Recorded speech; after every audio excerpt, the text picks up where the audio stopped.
दिल्लीतील भारत मंडपम येथे पार पडलेल्या इंडिया एआय इम्पॅक्ट समिट दरम्यान झालेल्या गोंधळाच्या घटनेचे प्रतिसाद आता महाराष्ट्रात उमटताना दिसत आहेत.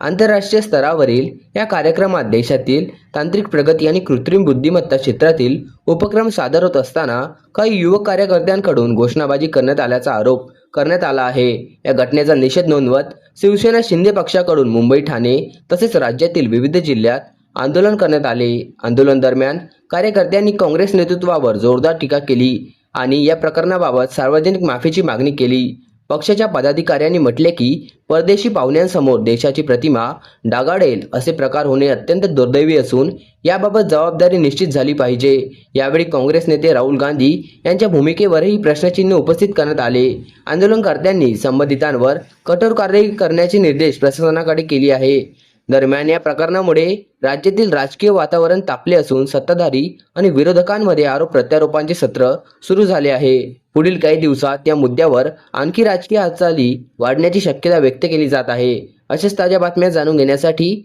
न्यू महाराष्ट्र 24 न्यूजच्या यूट्यूब चॅनलला सबस्क्राईब करा. धन्यवाद.